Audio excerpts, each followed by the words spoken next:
Good morning. Welcome to Accuracy in America, brought to you by Accuracy Academia. I'm your host, Don Irvine, joined by my co-host, Brian McNichol. Good morning. Welcome to the early portion of summer. Yeah, really. we're getting some nice heat here. After the winter of Snowcrete, it's supposed to be 93 today or something. Is that one of the Yeah. earliest 90-degree times for us to have our first 90-degree day in a long time? So Yeah, I think depending upon where you are, you might even break a record, or something yeah, like that. So yeah, it's going to be hot. It was warm enough yesterday, and I'm like, oh man, I'm not ready for this psychologically to yeah. do And that. then Sunday there's rain and it comes back to the spring like. Yeah, yeah. But I think we're done with freezes at least. I don't think it's going below 32 anymore. Yeah, which is what I want. I want that behind me and as far in my rear view window as possible, and move forward and take care of spring and dealing with the garden and the lawn and all those other fun things that I get to do. So Yeah, and I will say this: April, May, and June this place is absolutely beautiful. It gets lush and flowers everywhere and stuff. It's just this area is really good this time of year. it is really really beautiful, and there's plenty of places you can go see things like that, whether or not you want to go down to the Arboretum or Brookside Gardens and things like Yeah, that, depending on where you are in the area. Just lots of places, and we've just gone through the cherry blossom phase, and that was wonderful for people who did that. And I haven't done the cherry blossoms in, I don't know, 10 plus years, I guess. we did So it from the other side of the river the other day. We drove down the parkway, and looked across at them. That's tough. There's a lot of them here in Reston, so I see a lot of them around here without having to go down. So I I mean, look, I'm half Japanese. I should have more feeling that I should go down there and see these trees, but part of that in me is just like, I just don't feel like going downtown. I mean, I have really lost pretty much complete interest in going downtown for anything. So I you don't, know, I'm pretty close to with you. It's like I would like to go see 5 or 10 Nats games a year, but it's a hassle. It's like it's better to go a few miles farther to a minor league game.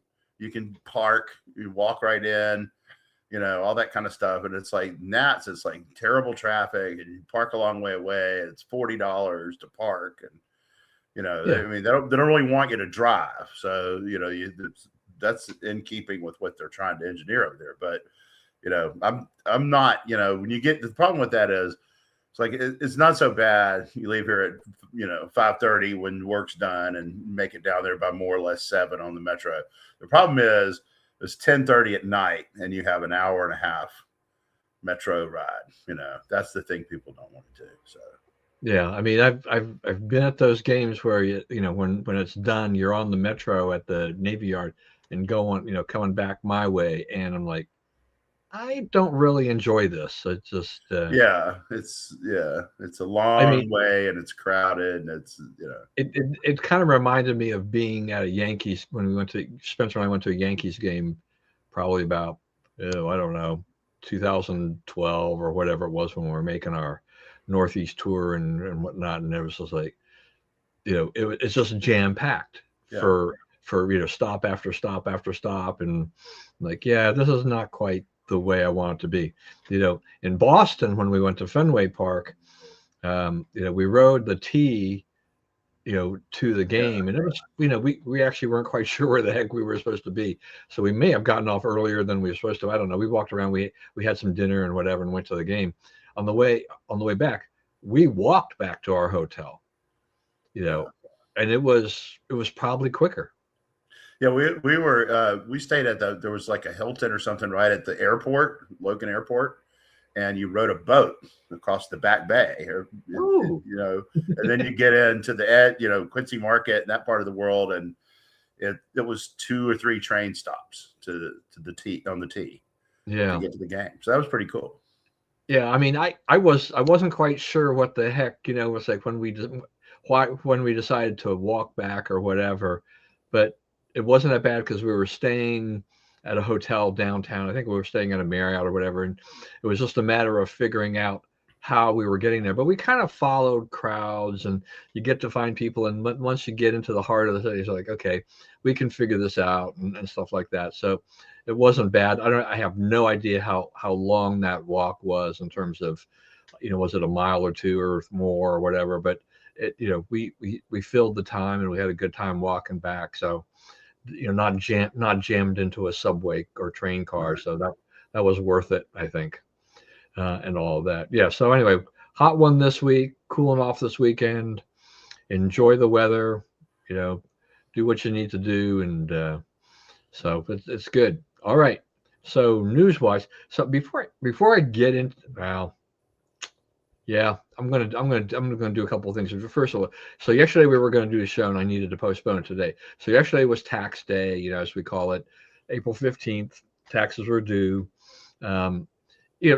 Filing taxes has changed dramatically over the last 10 or 15 years, where you could watch the evening news shows, and the crews would be at like the main post office in DC and other post offices around town, and you'd have these huge lines of cars snaked around, and you have a postal worker basically accepting your tax return and everything. That's because you got to get it postmarked by midnight and all this kind of stuff. They used to have a guy at Merrifield in a Uncle Sam outfit on platform shoes. So you're giving it to this like 7'5" Uncle Sam. So that a lot of that has really dissipated because there's so much electronic filing. The government wants you to file electronically. It's more efficient for them. It's more efficient for the taxpayer. The tax refunds are processed and get to you quicker than it was if it was by paper.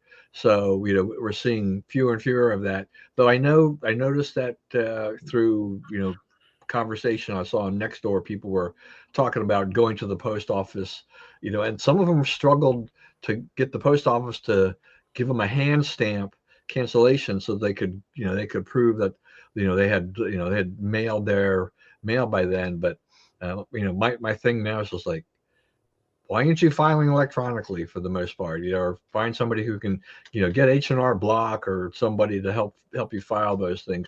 Go ahead and pay a little money. I mean, I was a big like TurboTax guy forever, and then 3 or 4 years ago, whatever, I said, something, I'm tired of spending time on this tax return. I just send it to a CPA. He's the guy who's done the stuff for AIM and AIA forever. He gave me a good rate. It's a lot more than TurboTax, but he really discounted his rates just for me. And I'm like, I'm done. When they process everything, we sign the documents, and then I just wait, which I am still waiting for my tax return. But at least, I don't have to go through the agony of just dealing with the big, and I know it's done accurately. There's it's interesting though. It's either gotten much harder or much easier. Yeah. Like you, it's a little harder, right? But for me, it's like, the exemptions way up there, you just figure it out, send it in. Yeah. I mean, there's still people, I think, it's because, when your taxes are relatively simple, you have income, you've got some exemptions or whatever, it's pretty straightforward, but mine are not necessarily all that straightforward because I'm making, charitable donations to establish this scholarship in Spencer's name and all this kind of stuff. So, and so we offset that with something else. And so I was like, yeah, something, this stuff, I don't want to run afoul of the IRS. You give it to a CPA so that they fill out the form correctly, so I don't get a letter later on. Right. That's the last thing in the world I want. The only kind of letter I want from the IRS is like, here's more money. Yeah, that's right. We're going to be sending you a check or something. Yeah. That I don't mind. But it's like, if they try to send me a letter saying like, we want interest and penalties, it's like, this is what I avoid by having a pro involved. And I just kind of been, just done with filing taxes on my own. I'm like, I'm old enough now. I'm like, why am I bothering with stuff like that? So anyway, but anyway, it's changed a lot over the years. So, and then today is What did I have down here? Oh, I wanted to ask you about this. Yeah, it's National Eggs Benedict Day. So I don't know. Do you like Eggs Benedict? I had one the other day, last Oh, weekend. okay. Sure did. Yeah. Yeah. So I grew up as kind of a poached egg and scrambled egg guy, but Eggs Benedict I'm fine with. I Yeah. like eggs in Yeah, I general. do So too. it's so yeah, if you I can take eggs in almost any form. So My anyway, wife is watching this. She just guffawed. She likes, yes, he likes eggs. I'll go along with that. so Don and Brian talk about eggs and the various ways you can cook eggs and That's eat right. and what you can put on your eggs. Mhm. All right, so we're still dealing with the Iran war, but it looks it looks somewhat hopeful. I mean, Trump has been they've been negotiating. It seems. I mean, they've now issued a blockade on the Strait of Hormuz, which seems to be working pretty effectively. I guess an Iranian ship tried to get around it, and they were given a warning, and they headed back to Iran. So it's they understand what the rules of the road are as such, and everything with this. I mean, Iran. I mean, I don't know how long Iran is going to try to hold out. I mean, for all this stuff. I mean, my understanding that they're taking a tremendous economic hit. You Right. know, every day, is costing them a ton of money. I mean, they're not getting oil revenues. They're not able to do things. What do they manufacture? You Right. know, Next to nothing. so so this is Drones. yeah. So every day that they're involved in this, they're digging themselves further into the hole. I mean, which I think is exactly what the Trump administration knows, is that economically, Iran is going to be a mess. Plus the fact of the damage that we've inflicted on the country, with some of the infrastructure is not is also another pain point for them. They're stubborn though at this point, but Right. And until they give up, until they formally, officially give up, he's not going to stop. He's going to keep going, and he shouldn't. Right. At this point, there's nothing short of formally giving up works for us. Right. So, and I think that's where it's headed. I think they're pushing every economic lever, and they're doing it in a way that where that harms your average Iranian as little as possible, and really puts pressure on the ruling caste.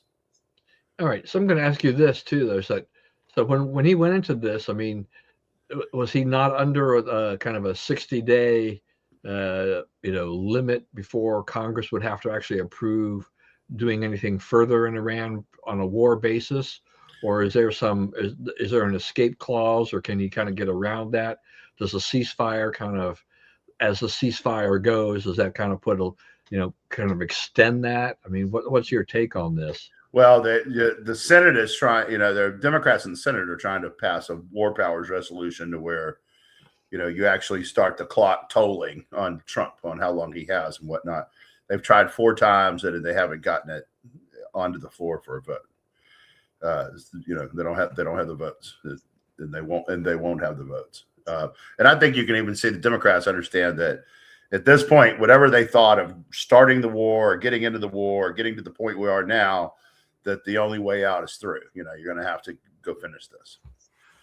You can't just leave them to rebuild their program, because then they're coming after us and Israel and Europe and everyone else. What about the economic pain as such, in terms of, I mean, the Democrats are, with gas prices that are, way higher than they were, since before the war, but now, the discussion about, potentially ending this thing here sometime in the next few weeks or whatever is starting to seem to have an effect of slowly bringing them back down a little bit. I mean, Yeah, they're but still price of West Texas Intermediate, I think, is right about 83 right now.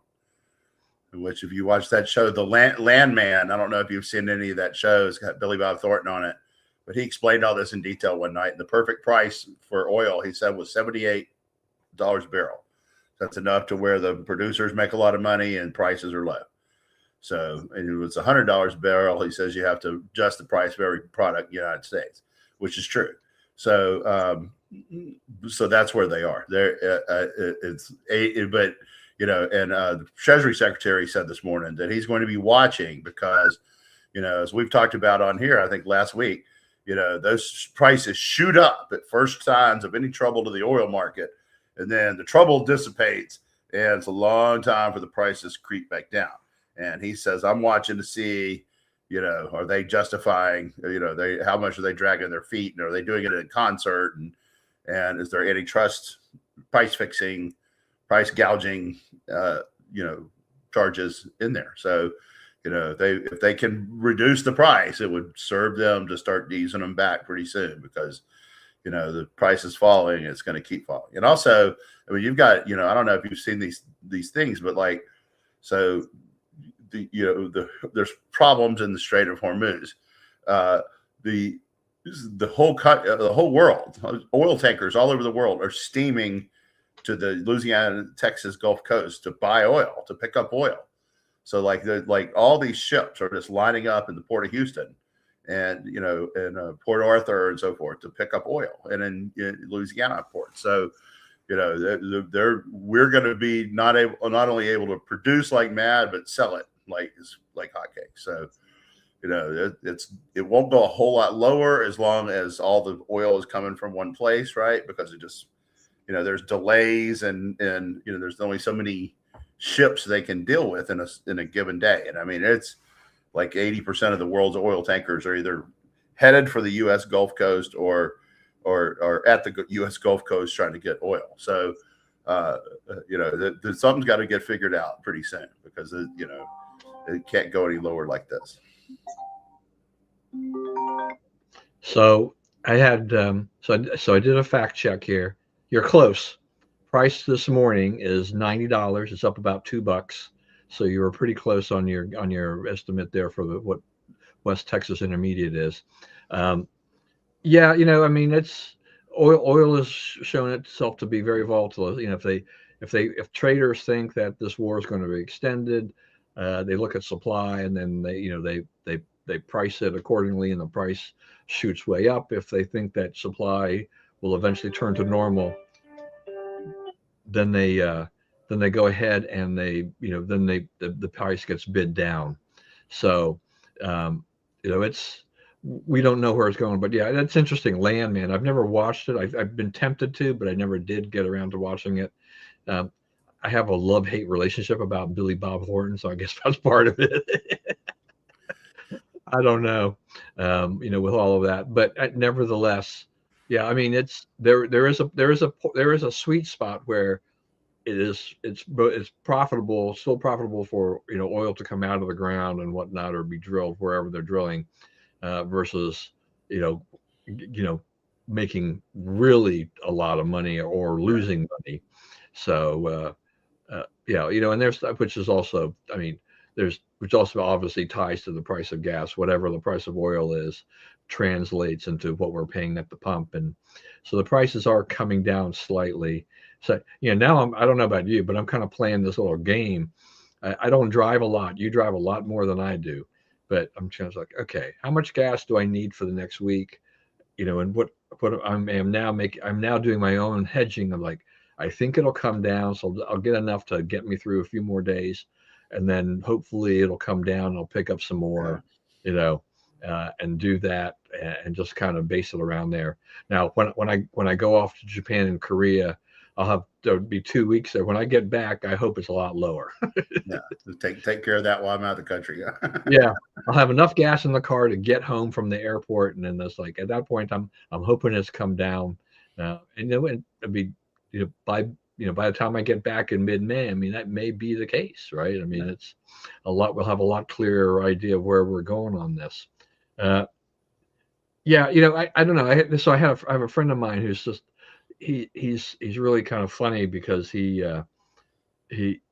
keeps saying that, and he's into architecture and stuff like that, and he's saying it's like we should just build a canal out there, and do that. And I'm like.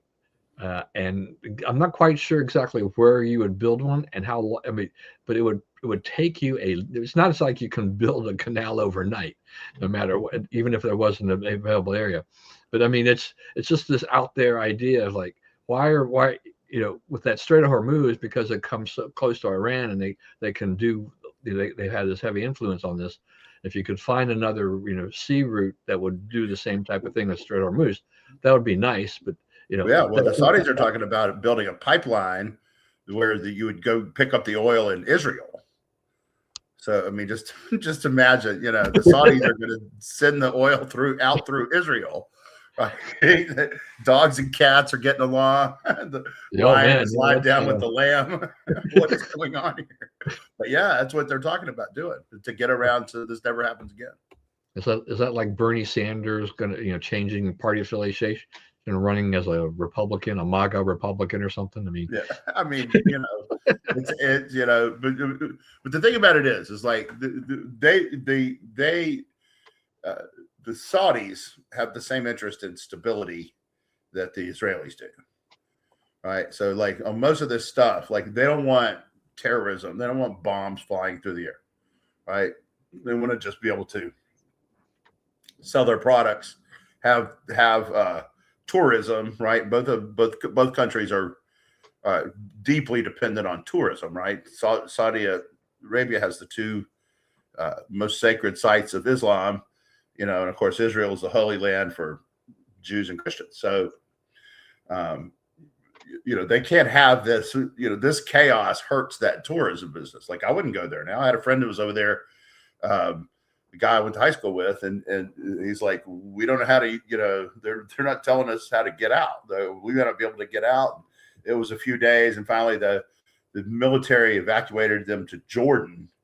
And then they went from Jordan to, the military flew them to Reinsdorf. But I mean, these are people that went as tourists on private, on commercial airlines, and they had to come home by the military because of the chaos over there. Yeah, and well, you make a good point on the tourism part, because I can't remember exactly which airline it was, but whether or not it was, the Emirates or the El Etihad or whatever. But I think at least one of them, things were so bad that they had cut their airfares back to like COVID levels. So prices we hadn't seen for 6 years, 5-6 years on this. So they were. I mean, when that happens, I mean, you're hurting.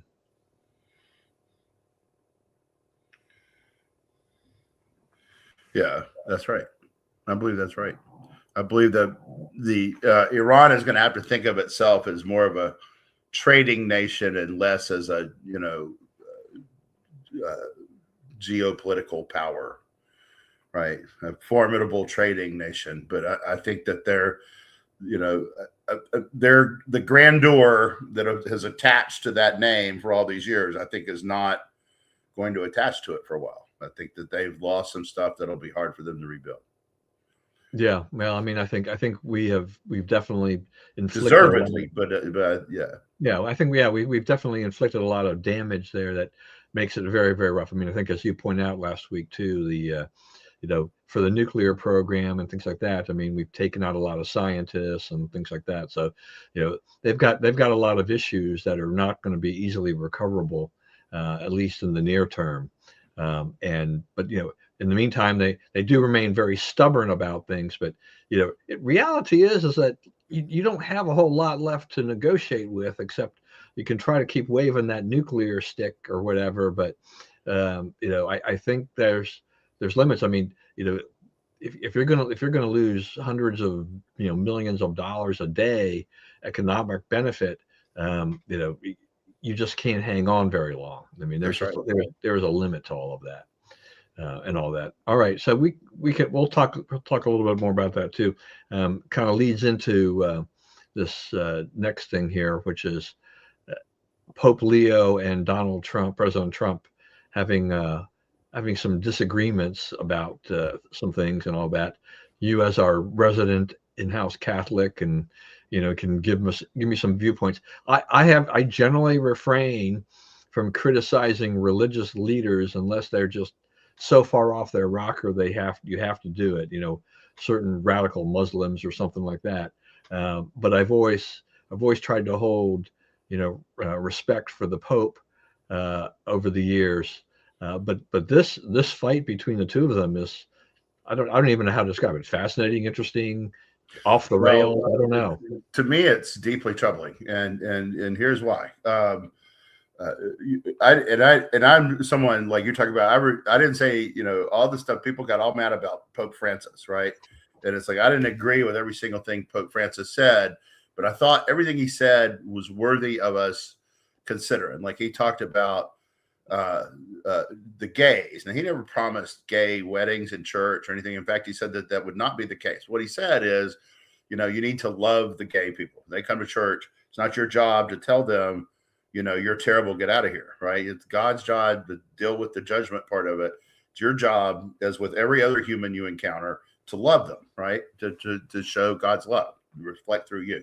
So, I was somebody who did not have anything to say about Francis. Like I tried to study it and pray on it and figure out what he's saying and see how it can be useful, right? This guy is meeting with David Axelrod and then coming out and attacking Trump the next day. In fact, later that day, right? And with very David Axelrod looking talking points. Okay, so I mean, I think the Democrat hierarchy said, let's try to drive a wedge between Trump and the Catholics. I mean, church going is going back up in the U.S. and the progress is being made among white men, particularly young white men. And a lot of them are being attracted back to the church because, it looks like it's a pretty good way to get your family in order, right? Your kids, like, we were talking about this the other day, you'll get a kick out. I know you'll identify with this is, when you take your kids to church and you take them to church activities and church, movie on the lawn and, whatever little activities, stuff they come up with. Okay. So when you get to be older and someone tells you church people are all judgmental jerks, right? You're like, oh, now, even if you have grown up and become less active in church, like, that you met a lot of people who are not jerks, right? They're friends, right? You've known them all your life. They're good people. Okay. So it conflicts with that, right? So, there's a big push on the Catholic Church. I know there's a seminary, there's a prelate here on the East Coast who's inspiring these priests to go out and talk to young men, to really reach out to young men, fathers and people who are not yet fathers, right? And say, express your faith, get involved in the church. And so, the numbers are going up for all religions among white men, but especially Catholics.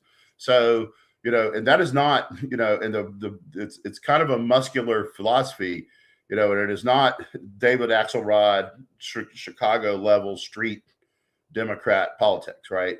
But he just told the leader of our church to go out and parrot the talking points of Chicago street Democrat politics, and he did it.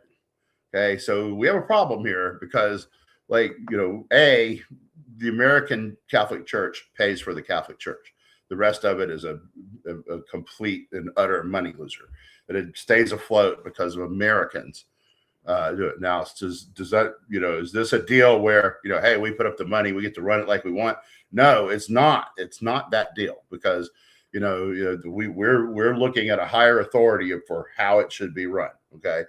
But, if the guy you put in charge of making that decision, is going to go talk to Axelrod and then cut a bunch of videos, and he attacked Trump 6 times before Trump attacked him.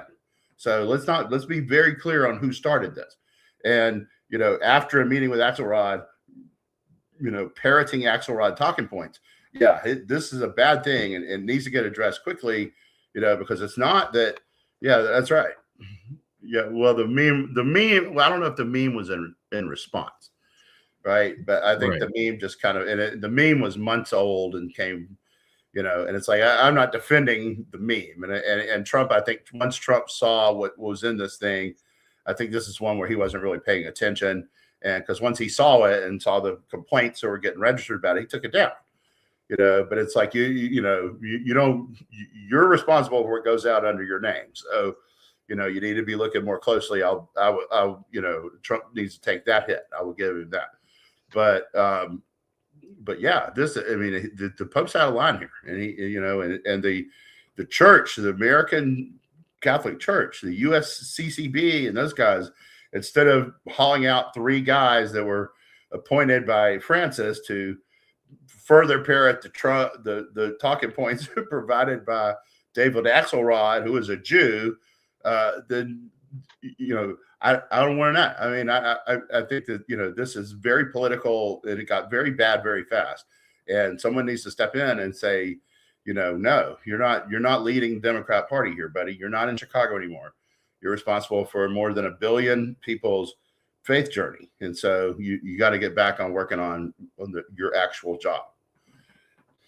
Yeah, no, I mean, this thing. I mean, you had several things in there too. I mean, just the young white men, or the church seems to have been having a kind of a revival and attracting a lot of people to the faith. Our mutual friend Rob Bluey, I guess, right, is converting. Now, part of it, by the way, while you're on that, he was part of. There were millions of people. It was like the biggest class of people coming into the church in 50 years or something like that. So yeah, no, I mean, explosion of people came in at Easter.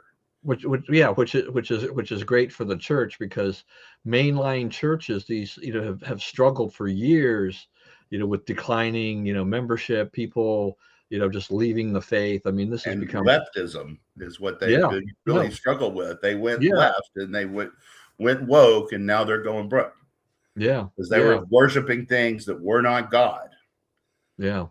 Yeah, so I mean, and Rob still looks like he's 20 years old or less. He sure does. He just does not age. No, he doesn't. Like, what is his secret? Good genes. I don't know what that is, but yeah, it's like I've known Rob probably as long as you have. You may have known him longer because of your affiliation with Heritage. But it's like this guy never changes. Yeah, but he's a smart guy and has been very successful there at Heritage and the Daily Signal.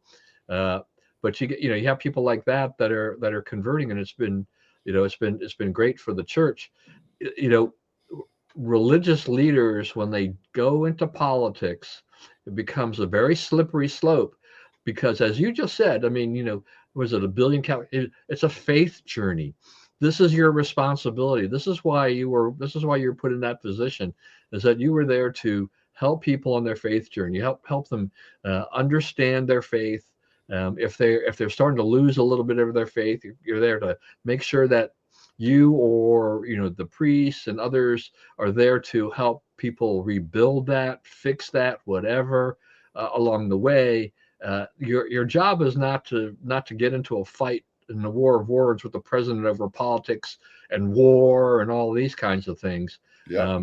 This has been. It's not your job to go pick that fight. I mean, right. I understand if Trump comes after him, defending yourself, right? But he started this. Right. And that I think has been, for the LDS Church. I mean, they have tried to make a very strong point over the years, is that, we want everybody to vote. We think that that's extremely important that everybody vote.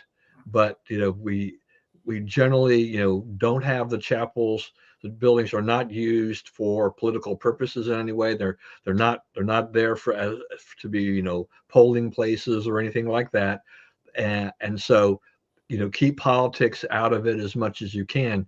Now, so sometimes now, because you don't control every local congregation, you can't control what's said at the pulpit sometimes, because it's not, we don't have a leadership that actually is speaking every week. It's the members that speak on a rotating basis throughout the year, with some other instruction here and there as well. So sometimes somebody might go off the rails a little bit and whatnot. And I've definitely been, a party to some things where people ask me a question and I'm like, kind of threw me off, and I'm just like, that's not what I'm here for. Can we course correct now? And that's what I'm thinking in my mind, is like, why did you ask me that question? It's like, that's out of left field. It's like, yes, I am a conservative Republican, and people know that. People knew that when I was the local bishop of my congregation, my ward. But I wasn't up at the pulpit for 7+ years telling people that they had to vote Republican. The the funniest thing that ever happened during the time I've been in the church was just we had this young kid, teenage kid, who got up there and said there's a hymn called "Choose the Right," uh, and and he got up there during a meeting to bear his testimony, because once a month members can go up there and express their faith and spend a few minutes and talk. And so he was a teenager and he got up there and he says, just remember, as the hymn says, choose the right when the ballot is placed before you. He changed the words. And I'm sitting way in the back and I just about fell out of my chair. And I'm like, I had no idea this kid was that conservative or whatever. I wasn't paying any attention to what the politics were of the kids, that were there. But I was like, oh my gosh, I need to talk to this kid, because, and all this stuff. He later became an intern at AIM, though as time went along in his life, it was kind of, my wife was ironing one of my shirts one day and she was watching CNN and she goes, hey, why is Chris in line? And he was on camera. He was in line to get Colin Powell's autograph for his book, right? Oh. And and he got on CNN as part of the line and stuff like that.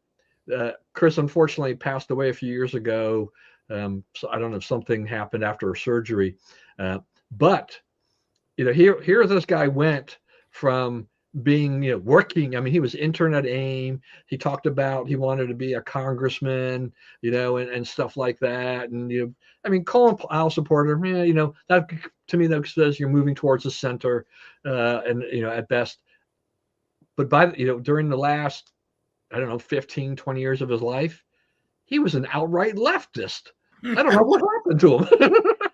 Just walked all the way over, huh? Oh man, yeah, and I didn't know that except a friend of mine when I was visiting Utah. He says, "By the way, did you know that Chris is all that?" I'm like, "What?" I mean, it's like, you got to be kidding me. The guy that I hired as an intern and I knew from church, and he's just like gone to the dark side. Oh my gosh! So you never know, but he kept, we keep that within our circles. We don't do this as some big church thing. Kind of, we don't do this from a pulpit. In general, That's and right. stuff like that. So you stay in your lane, do what you're tasked to do with, right? I think that would be better off to do that. As Bob puts up here, and we were going to talk about this briefly anyway, the meme. Yeah, I mean, the meme wasn't like brand new. The meme had been out there, but then Trump basically reposted it, right? Yeah. And so then that created fear. I think the thing was that how he says, "Oh, what did he say? I thought I was like a doctor or a doctor healing."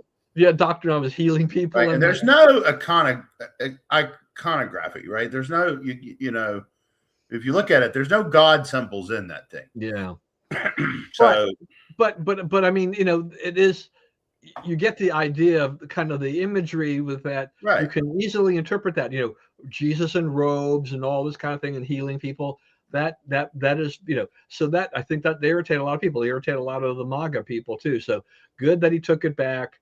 Mistake to even post that. But Trump is Trump. There's nothing. He's going to do whatever he's going to do. A rare time where he actually withdraws that, and it'll fade away. It's not something that's going to be a huge big deal. But it was. He doesn't really go around saying he's God. No, he hasn't. He hasn't done that one yet. He hasn't quite gotten that far. So we have some resignations in Congress, or one resignation, I guess, on a retirement. So Eric Swalwell has totally blown up.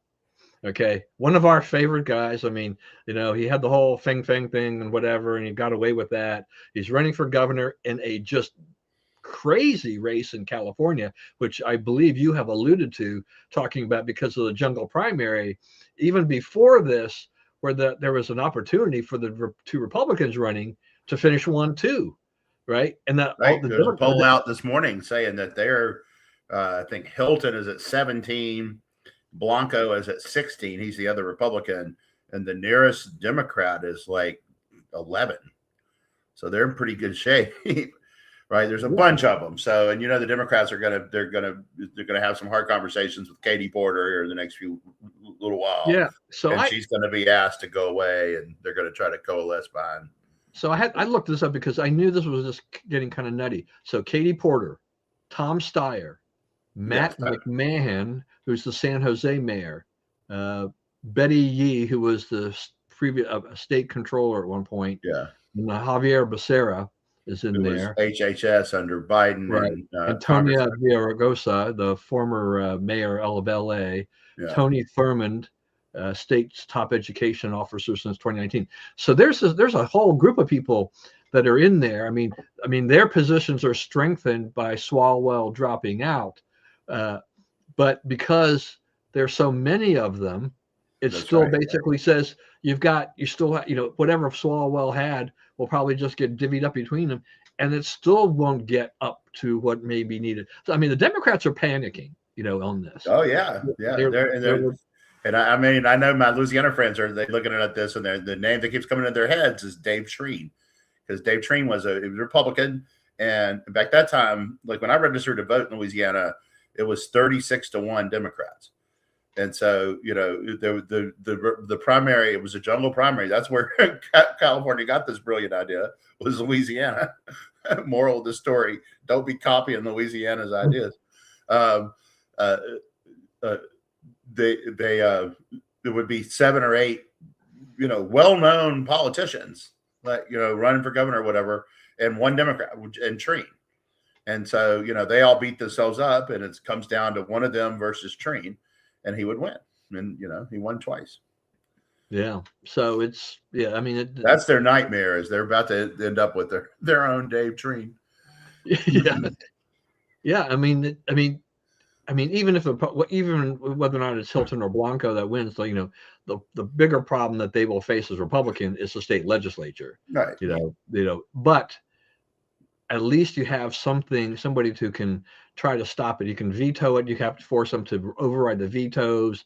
You make California, which has got a super majority, I believe, in their House and Senate, have to work a little harder to get things through.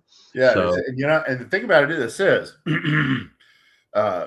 if this primary ends up with 2 Republicans on top, then you're going to have a permission structure set up for a Republican revival in California, right? I mean, the state is failing because of Democrats. I mean, that's kind of hard to prove I'm wrong on that one. And if the Republicans, if those 2 emerge, and that's going to say to the people of California, it's okay to vote Republicans in the U.S. House election. It's okay to vote for them for local people. There's okay to vote for them in state legislature. So, it will change California profoundly if they can't manage to get one of those Democrats into that primary. And if they do, then the Democrat will win no matter what else happens. They'll make sure. They may take a month and a half to count the votes, but the Democrat will win. Right, and then we have the retirement of Tony Gonzales under kind of a cloud. I know this is kind of a sensitive subject because I know Bob is a good friend of his and everything, and all that. It's unfortunate that that's happened. I don't, though I do think that maybe I may be way off, but maybe I don't know if Tony waited to see if there was something else to help to balance this out. I think he did. So that way, at least if he goes, the Democrat goes, either the Republican. I think Speaker Mike told him to hang on until we got some news. Also, now the next one who they're saying might resign is Schiff, because Schiff seems to be pretty close to a criminal referral for his involvement in Trump's first impeachment. Yeah, I mean, I think they've got that. I mean, they've got another Democrat about $5 million of PPP money or something or other. Yeah. And then they've got Corey Mills on the other side or something like that. Yeah. So I think they'll go together too. Yeah. So they may be there'll be a little more house cleaning may yet to come. They get tricky too because as we come to these special elections, like who's going to run for the special election for a few months, right? So it's going to be tricky from here on out. Yeah. I mean, sorry to hear about Tony, but Bob. I mean, I know that, as you said, you're disappointed and upset, and we're not going to delve into all of that. I don't think it's something that we need to take up. Um, so that will just become past history once all these things take effect. And Congress will move on. It's not the first time people have been resigned, and you might as well resign or retire. It's better. It's probably better than that than being expelled. So Yeah, and I don't understand why these guys keep getting caught doing this because, yeah, there's some women who come at you because you're in Congress, right? And they want to, win favor or whatever, one way or the other. But you can do that in a way that no one will ever know, right? Both of these guys are in trouble for pursuing women, sending messages to them, and so forth, right? And like he sent messages to one woman, I guess she killed herself, unfortunately. yeah. But like they reached out. Like you don't need to reach out; it'll come to you. Just relax. Yeah, no, I don't. I mean, humans. I mean, we are very frail. I mean, we do make mistakes. But when you're elected to a higher office like this, you have just got to keep your nose clean. Really, I mean, you cannot do this. I mean, and the chances of getting caught in anything like this are so much higher with technology today and everything else than they were before. Somebody's always watching something, recording something. Right. It's hard to erase your past history. It's just unless they're bleach bidding themselves every day or something. I don't know. That's right. Internet's forever, though. I mean, Yeah, I mean, so it's just unfortunate. I really have a hard time. I really get disappointed, with when I see these congressmen, they fail on these moral issues. It's just like people generally elected you because that's part of the deal that you're going to do what's good for the constituents, but you're not going to have any monkey business either. I mean, right. if you're married, don't be going pursuing women and having affairs and doing all this stuff. Just go home. Yeah, it's like in Asia they would go, Yeah. do this. Yeah, and they should. Yeah, and all of that. The part of what we're dealing with here is trust. Yeah. And if your wife can't trust you, nobody can trust you. Yeah, I mean, look, I mean, I'm going to bring in the sports real quick, and I'll move on. But I mean, we see this, and we're having this issue here with Mike Vrabel and Diana Rossini. It was like, I'm like, whoa, I had, I never would have seen anything like that coming. But I mean, so now she's resigned, and I guess Vrabel's going to be a little bit, he's going to have to explain himself exactly what the situation was and stuff like that. But here you got, you've got the coach of the New England Patriots riding high, and then this thing pops up. It's like, what are you two? What's wrong with the two of you? You're both married, Yeah.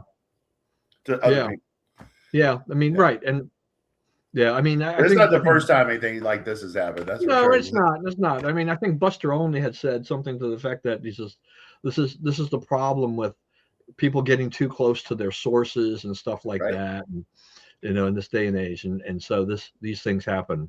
But it's very unfortunate because I don't know how the fall. I don't know what kind of fall it's going to be for Vrabel, but who knows. All right, Artemis mission concluded on Friday. Splash. I mean, I was on a podcast with my friend that we do every Friday night, and he's a NASA contractor. So right near the end of the show with the two of us, he brought up the live feed and everything like that I think we got off the air before we finished. So then I just stuck around and watched it go ahead and splash down, which I wasn't intending to do initially, but I thought, something, there's something about this. I'm not a big space race guy. We spend a lot of money on this, but I don't know. There's something about just the American way and doing this. Yeah, and being able to do lifting higher, Yeah, and they went to the other side of the moon, and they were using iPhones to take pictures that were pretty phenomenal.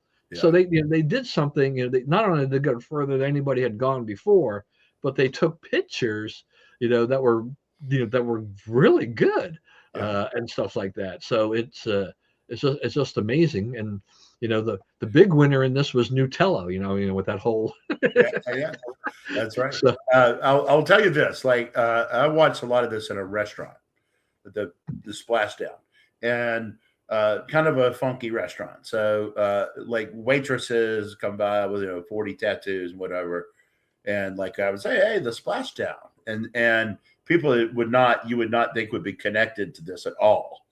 Wow, really? And they were watching it, and they were, and they at one point the launch vehicle was in the ocean, and they're trying to figure out, because when you first get back, you haven't had any gravity, like your legs don't work at first, right? yeah. It's a little bit where you get back where you can stand up, and so they're trying to maneuver these people, not have them drown in the Pacific Ocean, and get them off of the one and put them on the other. It's a project, and like we're watching this thing, and just like all these people are trained, and all these people just do this stuff so smoothly and know exactly what they're doing, and they practiced 4 million times. You're right. It's really uplifting. It's really gives you pride to be an American. Yeah, I mean, I think we definitely got this very pro-America, proud to be American feeling out of this. Like you said, people were drawn in, looking, and it's like, I think there were people that had not really paid a lot of attention, but you watch this. This was a big deal in the sense of, we sent astronauts up there. They didn't land on the moon, but they're basically preparing for another mission to do something like that. And they did all these things that were just pretty phenomenal. And it was, it was a US of A mission. This was how good can it be? It's just, and all of that. It was great. It does make me kind of feel like I need to go to Houston or to Florida to go see the space centers. The Houston is cool. We were there not last summer, summer before. Went through there with my cousin. It was beautiful. That's a neat thing. We spent probably 5 hours there and could have spent 5 more. It's fascinating. Yeah. I watched a little. I watched on Netflix. There was a tour. There was a thing going on there with these Koreans that came to Texas, and they took a tour of Texas. And this one guy had studied in New York. He's an actor, but he's a Korean actor, so he knew English fairly well, and so he knows America. But he loves Texas, so he brought a couple of others along. One is a YouTuber, and they went to Houston, and so he wasn't as interested in Houston because he already been through there. And one of the other guys was like, I really don't think Americans landed on the moon, the first time, But then there's a new batch of people who go around saying that now. But then he went through the Space Center, and then he did the virtual reality thing, right? And after that, he goes, "Oh yeah, they did."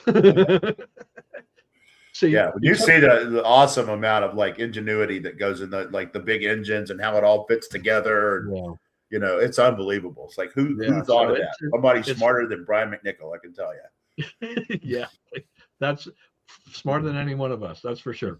All right, so as we get around the bend quickly, just hit a few things. I just decided to add this in because I just saw this, because I need you to explain this to me quickly in terms of, I saw something that said that Abigail Spanberger, the wonderful governor, I don't know if she's in a race to be as idiotic, dumb, or unpopular as Wes Moore in Maryland is, but she signed a law that will award all the electoral votes in Virginia to the winner of the national popular vote.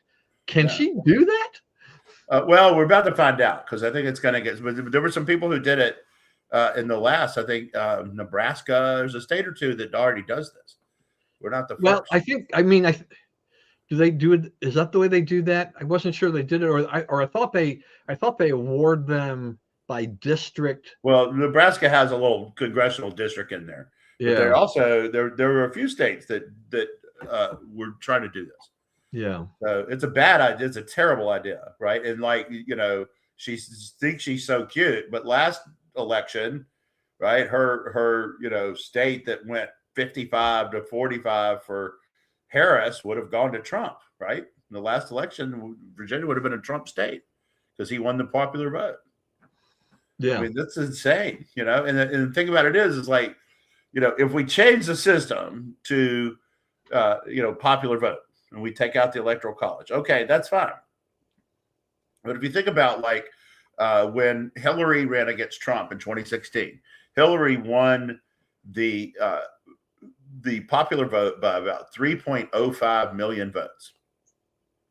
She won the vote in California because California had 2 Senate races that year. And so, one of which was kind of close. So 2 Senate races that year. And well, I guess one was to fill, what's her name? Well, no, never mind. Anyway, and, a ton of votes in California, came in.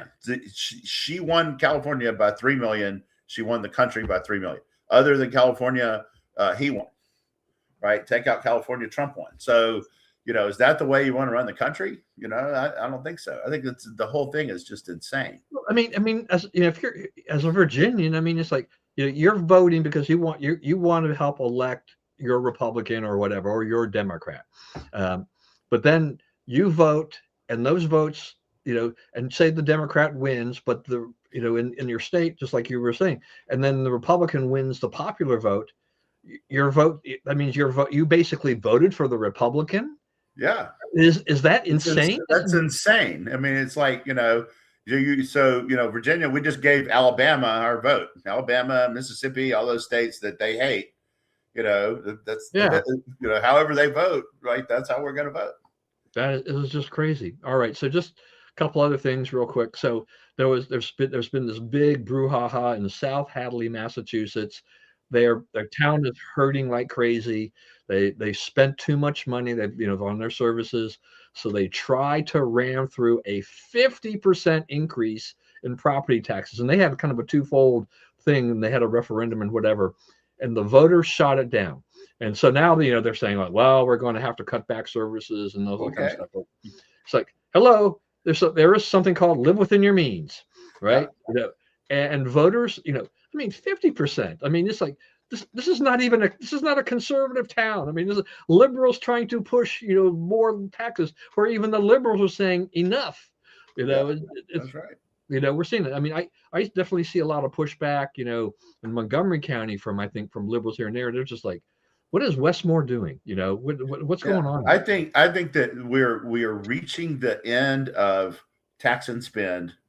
I think people of all walks of life, all political persuasions are saying, they won't explain it the way me and you would explain it, but people are saying, I don't want to keep throwing money into this system that doesn't kick out what I needed to kick out, right? It doesn't really work. The other thing is that the other force that I think is beginning to run its course is irrational Trump hatred. Like for a long time, it's just like, it was a special power of them that they hated Trump, right? It's like, you don't understand. Like, we really hate him. Like, so what? We don't like your guys either. Yeah, but no. We hate him more. He's more hateable. It's more legit, right? It's like, well, as long as you only get one vote, which we find out is sort of an iffy concept for him, then I don't care how much you hate him. You go vote against him, whatever. But, I just think that like you're starting to see people really argue about the policies, and like like a lot of times, like you don't give Trump 100% win on these policies, but you give him a somewhat win. Like he's sort of right. He's not completely right. That's all, think about like there are haters going there too. There are Trump haters going to that same space. All right. I took my eye off the ball and forgot to run these comments here. So Bob's been very prolific here today. That's right. And the political career, correct? Yeah, that's right. You can resurrect your career if you resign. It just doesn't look as bad. That's right.